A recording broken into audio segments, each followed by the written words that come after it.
Today I am experimenting with my first take in making raw cat food for Bob, who is our geriatric cat who is on the kidney disease diet.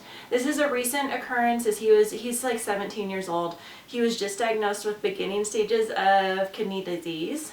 And so he's on a thyroid supplement to correct hyperthyroid. And then the doctor or the vet recommended this kidney care, which is Hill's brand prescription diet. And these are like over $2 a can. And then looking at the ingredients, I thought that maybe the cat didn't need soybean oil, and instead of using chicken liver flavor, we could use regular chicken liver. And there's a few other like gar gum and stuff that I'm just not sure the cat needs. And plus I know that cats do really well on a raw diet. The vet gave me the go ahead to experiment. Of course, if it doesn't work, we will go back to the canned that we know works just fine. So this is my first attempt at making raw food for the cat. I will link to all of the references that I used, and then the recipe, and then my kind of crude math spreadsheet to make sure that our phosphorus isn't too high. So I guess that's the main concern, is they used to think that with kidney disease for cats, your main concern was protein, but what it really is phosphorus. So you'll see that like we use egg shells instead of bone for the calcium for Bob. And that's because eggshells have a lot less phosphorus than bone does, but they still have the calcium that he needs. And so that's what the vet told me too. He's like, the main thing you want to watch is phosphorus. And then I found that the recommended amount is less than 100 milligrams per 100 calories. So ours is well under that. And we're using raw foods, we're using real chicken liver. And then I'll talk a little bit more about why we use hearts from a small animal, which we're using chicken in here. And if you click down below, you can find my links to where to buy this. I bought a lot of it from my local butcher. I was surprised at how cheap it was. Like, you'll see in the video that I used way less than I thought I would need, and I've got probably food for Bob now for like a year. And it came to a total of $30. And so this is a huge cost-saving thing. It should be a lot healthier for him. We're just gonna see how he does with it. I do want to again remind you, I am not a vet. I'm not even a really experienced raw food for cats. I've done raw food for dogs before and they've done really well, but cats have different nutritional needs. So I did quite a bit of research, which I've linked to everything I researched below. Some of it's Facebook groups, some of it's like reading veterinary studies. The one thing that I was having trouble figuring out was potassium, his needs for potassium, but it looks like the cats with kidney disease that are low in potassium is because they're not concentrating their urine. And that's something that has been corrected since we started him on the hyperthyroid medication. And so I'm just gonna watch for signs that he's low potassium and bring him into the vet for testing if needed.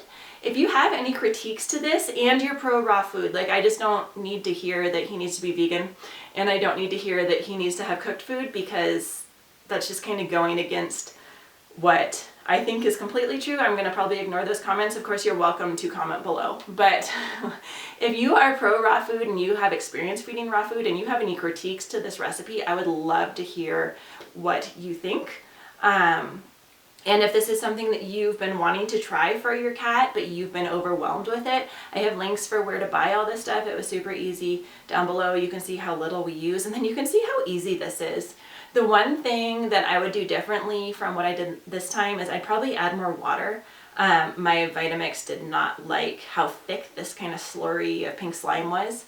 And so next time I'll just add more water to the cat food mixture so that it's a little bit easier for the Vitamix to process. Oh, and I'll give you a spoiler before we start, he loves it. And so this is something where he tends to kind of wait to eat until the kids are quiet, which you'll hear I'm in the background of this video. I have 3 home for the summer. They're not being quiet at all. But he was so excited about this food, and it's kind of like, it feels good that he is excited about eating again. He has his appetite and he seems to really love this food that we made him. So here's our recipe. Again, everything is linked down below that I took my notes from. Again, not a professional. This is not cat medical advice, and I am definitely not qualified to give that. So this is just what we are doing for Bob right now, and we'll see how it goes. I will be sure to update you as we go along. So the first thing that we have on our list is 50 grams of chicken liver. And so I have my food scale here, and I'm just gonna tare it, and we are using grams. Put my dish on. This is the easiest way to measure in grams. So we are chicken liver, and I picked this up at a local butcher. And then I thawed it in water. If you don't have a local butcher, we just got a local butcher that carries all of this stuff. If you don't have a local butcher that has this kind of stuff yet, US Wellness Meats has, that's where we used to get all of our offal, which is our Oregon meats. And 50 grams really isn't, wow, that's really not very much at all. So I spent $20 on cat food, and I'm thinking now that's going to last us a whole year. It's 40 grams. Here's the dog. The dog's very interested in this. And so I thought that Bob, I'm doing a lot of meat. I eat a meat-based diet, and Bob often comes and visits my plate. And I thought he would benefit from. So we're at 49 grams right here of chicken liver, and we're just going to put all this right in the Vitamix. 50 grams of chicken liver, 50 grams of beef kidney. Kidney is what I haven't worked with before. And it got me a funny look today at the butcher's. Here is our beef kidney. And it's kind of, kidneys have lobes. So we might need to cut some of this off. The dog is very interested in the beef kidney. That's 67, so we're going to go down. 49, perfect. All right, good girl. 100 grams of chicken heart.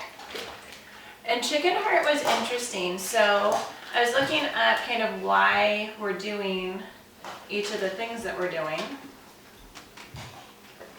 47, 48.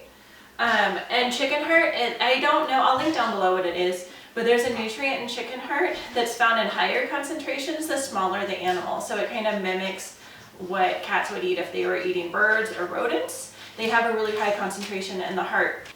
So in our family, we eat cow heart fairly regularly, but the specific nutrient that cats need is in smaller animals, so we had to specifically find chicken heart. So we have chicken heart. We're going to do 1 cup of water. And this is filtered water from my Berkey water filter.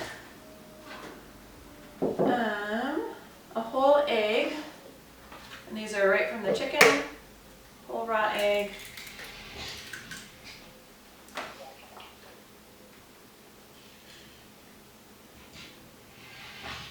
Six grams of ground eggshell.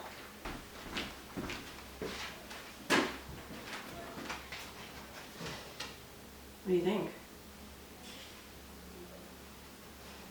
Does that smell good?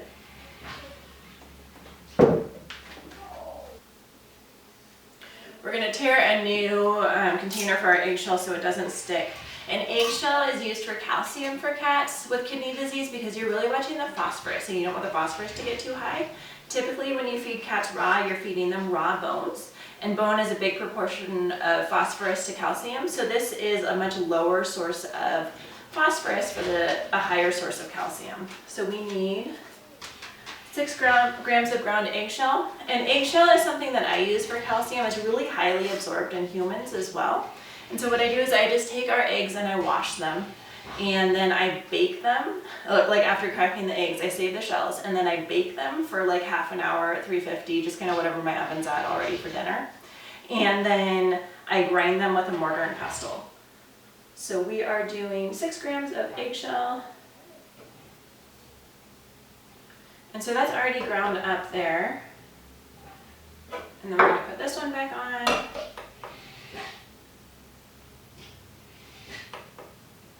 And we're doing 800 grams of ground beef. And this is another way where phosphorus tends to come with protein. So if you can watch the protein and get the higher fat to lower protein, you're going to watch your phosphorus level. This is just 8812, which I got at Costco. And so even with that, you want to maintain less than 100 milligrams of phosphorus per 100 calories. And so we're still coming in at like 75, 79 grams of or milligrams of phosphorus per 100 calories with this. If you need to go even lower, you can go ahead and get a higher amount of fat. If you can find like 70-30 ground beef, then that's another way you can do it. So we need 800 grams of ground beef.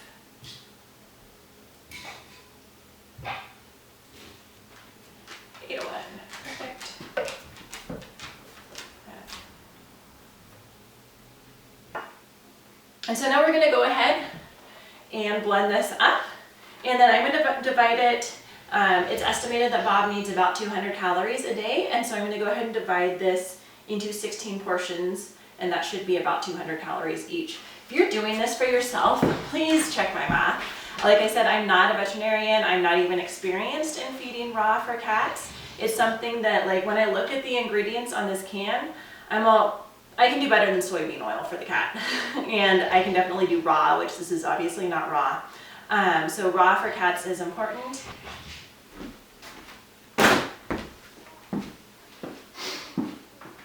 Our vet has kind of taken a neutral stance on feeding raw. He says that he's seen raw do great for dogs. He doesn't have a whole lot of experience with it with cats.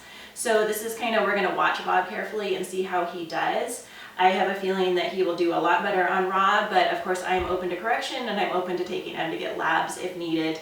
If something goes downhill, of course we will just switch back. I'm just going to go blend this up now, and we're going to divide it into 16 portions. Okay, so the easiest way, since I don't really know, we have 8 containers, so I'm just going to do half a container each day for him. Since I don't know how much is going to go in each container, the easiest way to do this is to measure it out. And so we're just going to tare it, and we're just leaving it in grams because that's what it was. Here's our cat food. Ooh, look at that pink slime. But it is nutrient dense, feline appropriate raw pink slime.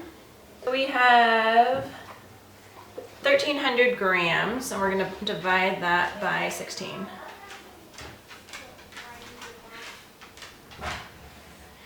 So we're going for about 80 grams per serving times 2. Sorry, my kids are home for the summer.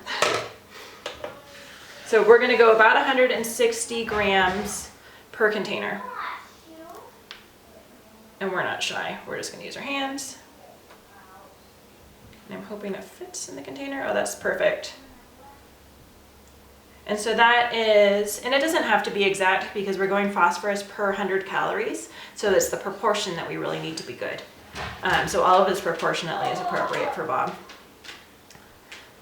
So this is about 166, which is fine. And we're going to go ahead and do all 8 of these containers for 16 days of food. And I'll just thaw one at a time and then scoop half out.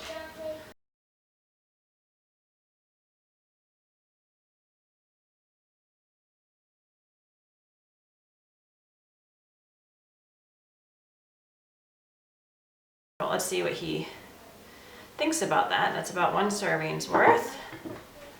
And then this is the other half for tomorrow. We're going to go ahead, and I'm probably going to leave 1 or 2 of these out and put the rest in the freezer.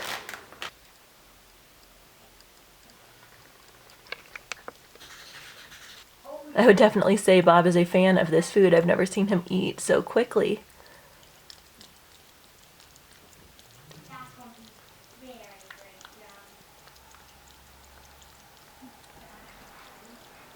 So there you go. You happy, bud?